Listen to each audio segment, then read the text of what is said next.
Krisis ekonomi di sepanjang tahun 1997 hingga 98 menjadi episode kelam bagi bangsa Indonesia. Nilai rupiah terjun bebas dibayangkan oleh kebanyakan masyarakat Indonesia saat Jenderal Besar Soeharto yang sudah berkuasa selama 32 tahun harus mengakhiri kekuasaannya. Padahal beberapa hari sebelumnya, Presiden Soeharto saya akan melaksanakan kewajiban konstitusional saya. Assalamualaikum warahmatullahi wabarakatuh. Perkenalkan kami dari kelompok 4. Perkenalkan kami dari kelompok 3. Di sini kami akan menjelaskan sedikit mengenai revolusi dan juga reformasi. Selamat menonton. Sebenarnya apa sih reformasi dan revolusi? Jadi, revolusi merupakan perubahan ketatanegaraan atau suatu bidang yang dilakukan dalam jangka waktu cepat. Selain itu, revolusi juga dapat diartikan sebagai perubahan sistem politik yang berlangsung dengan cepat dan total melalui mekanisme di luar aturan konstitusi. Menurut Jonathan Stell dalam Kuncahayono 2002, terjadinya revolusi sangat terkait dengan masalah kekuasaan dan kemiskinan. Jika suatu negara terjadi revolusi, maka otoritas lama akan runtuh. Kekuasaan dan kekayaan elit yang lama kemudian dibagikan kepada pelaku baru. Nah, sedangkan reformasi adalah perubahan dalam sistem politik yang terjadi melalui mekanisme pemerintahan, baik cepat maupun bertahap. Perubahan ini didorong oleh aliansi kelompok pendukung reformasi yang mengalahkan elit garis keras dan kelompok radikal. Sasaran reformasi meliputi pendidikan, birokrasi, kebebasan politik, serta ekonomi dan pembangunan infrastruktur. Pada akhir pemerintahan Presiden Soeharto, Indonesia menghadapi krisis ekonomi yang parah, diperburuk oleh bencana alam, polusi, hutan luar negeri yang besar, kekeringan El Nino, dan kebakaran hutan. Masyarakat semakin mendesak untuk melakukan reformasi karena rezim Orde Baru dianggap tidak mampu memperbaiki diri. Puncak krisis terjadi pada Mei 1998 ketika Soeharto mengundurkan diri pada 21 Mei dan digantikan oleh B.J. Habibie. Habibie yang menjabat presiden sebagai 17 bulan memulai reformasi dengan langkah-langkah demokratis dan terbuka, meskipun dilakukan dalam situasi krisis. Selanjutnya adalah perluasan dan pengembangan akses pendidikan. Pada masa reformasi, yaitu pada masa kepresidenan B.J. Habibie, masih melanjutkan kebijakan dari presiden sebelumnya, yaitu masa Presiden Soeharto. Pak Habibie berambisi untuk menyukseskan wajib belajar selama 9 tahun dengan menambah kuota beasiswa untuk siswa sekolah. Pada masa Abdurrahman Wahid atau Gus Dur, reformasi pendidikan dilakukan dengan menekankan pada otonomi sekolah dan melakukan pemetaan tugas yang komprehensif dalam kewenangan pengaturan dunia pendidikan. Dalam Undang-Undang Nomor 25 Tahun 2000 tentang Program Pembangunan Nasional, Gus Dur membuat cetak biru pendidikan berbasis sekolah dan pendidikan universal.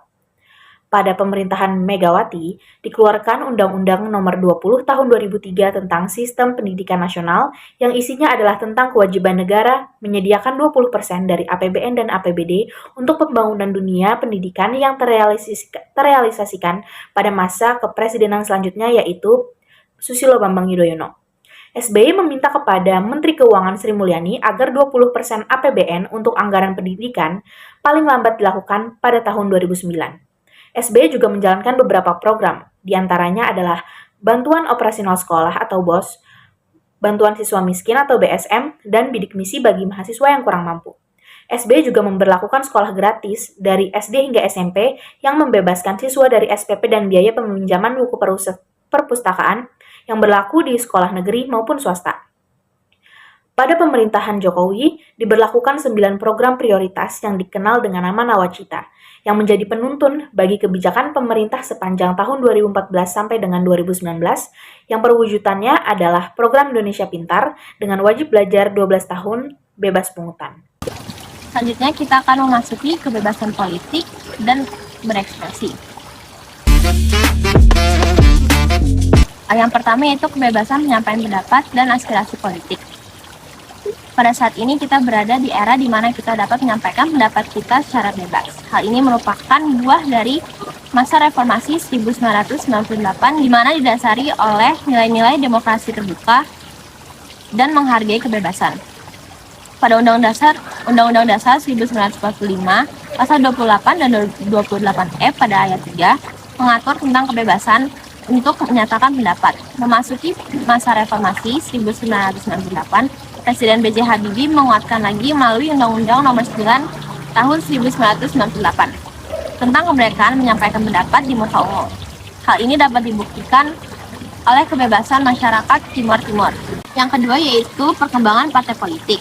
Partai politik di masa Orde Baru hanya didominasi oleh 3 partai. Akan tetapi, setelah keran reformasi dibuka awal 1998, jumlah partai politik berdiri mencapai ratusan partai.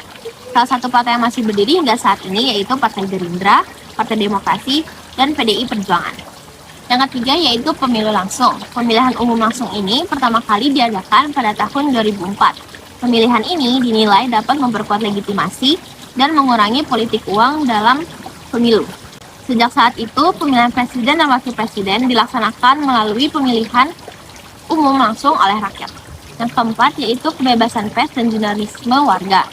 Reformasi 1998 menjadi titik tolak bangkitnya kebebasan pers. Presiden B.J. Habibie membuka keran kebebasan untuk berekspresi dan menyatakan pendapat termasuk dalam ranah pers. B.J. Habibie juga mengeluarkan Undang-Undang Nomor 40 Tahun 1999 tentang pers yang memberikan jaminan hukum kepada wartawan untuk menjalankan profesinya. Di sini saya akan menjelaskan tentang reformasi birokrasi. Reformasi birokrasi di Indonesia bertujuan untuk meningkatkan pelayanan publik dengan memperbaiki sistem pemerintahan. Pada era reformasi, meskipun ada banyak tantangan, beberapa perubahan besar telah dilakukan. Yang pertama, penerimaan ASN terbuka.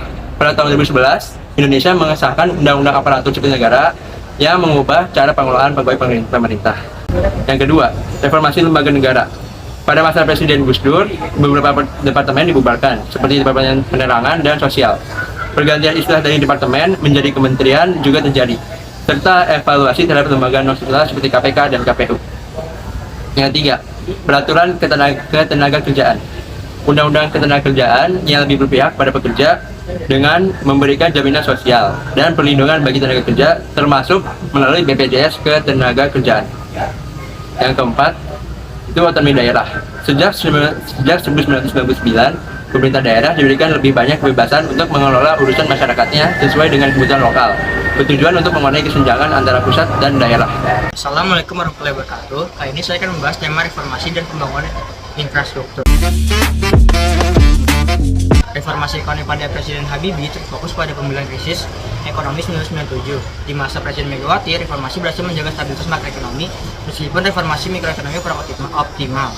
Presiden SBY lebih menekankan stabilitas makroekonomi tanpa reformasi signifikan. Presiden Jokowi membawa agenda reformasi ekonomi dan dengan semangat keterbukaan investasi yang diwujudkan melalui pembangunan infrastruktur. Pembangunan infrastruktur, transportasi hingga daerah perbatasan menjadi misi penting pembangunan nasional untuk mengembangkan ekonomi di kota dan desa terpencil. 3 alasan pentingnya pembangunan ini adalah: yang pertama, membuka lapangan kerja; yang kedua, meningkatkan kesejahteraan rakyat; yang ketiga, mengurangi isolasi wilayah. Pembangunan infrastruktur teknologi mulai diperhatikan sejak era B.J. Habibie dengan pengembangan industri kedirgantaraan dan yayasan berbasis iptek. Di masa Presiden Megawati, fokusnya adalah infrastruktur teknologi perikanan. Pada Presiden SBY merealisasikan alokasi anggaran pendidikan 20% dengan membangun instrumen seperti rumah pintar, mobil pintar, kapal pintar, dan kampung pintar. Bencana dan penanganannya pada era reformasi. Indonesia adalah negara yang seringkali terjadi bencana alam karena letaknya di 3 lempeng utama dunia, yaitu Eurasia, Indo-Australia, dan juga Pasifik. Selain itu, ia juga terletak di cincin api Pasifik atau Ring of Fire, yaitu Tapal Kuda dengan jajaran 40.000 km gunung berapi yang sering sekali menyebabkan gempa bumi dan juga letusan gunung berapi. Tsunami Aceh dan juga Sumatera Utara terjadi pada 26 Desember 2006. Gempa bumi tersebut menyebabkan tsunami hingga setinggi 30 meter dan menyebabkan 200.000 orang yang meninggal. Pemerintah SBY dan juga Yusuf Kala menetapkan penanggulangan bencana berupa yang pertama, penyediaan tempat tinggal sementara, penyediaan makanan, air bersih, obat-obatan, dan lain sebagainya melalui Kementerian Kesehatan, Sosial, Pekerjaan Umum, dan juga lain sebagainya. Yang kedua, ada upaya rehabilitasi fisik dan juga non-fisik. Gempa Jogja dan juga Gunung Merapi. Yogyakarta pernah dilanda gempa pada 27 Mei 2006 berukuran 6,3 skala Richter pada pukul 5.55 WIB. Upaya tanggap gawat darurat yang dilakukan adalah pemenuhan logistik, pendirian tempat tinggal, penyediaan makanan, kesehatan, dan rehabilitas dan rekonstruksi yang dilakukan selama 3 tahun dari 2011 hingga 2013. Gempa, tsunami, dan likuifaksi di Palu. Gempa tektonik terjadi di Palu dengan skala 7,4 skala Richter terjadi di Palu dan juga Donggala. PBB mencatat gempa Palu menewaskan 44.000 jiwa dengan pengungsi mencapai 170.000 dan 110.000 rumah yang rusak. Presiden dan Wakil Presiden memprioritaskan penanganan evakuasi korban berupa pertolongan medis, penanganan pengungsi, dan perbaikan infrastruktur.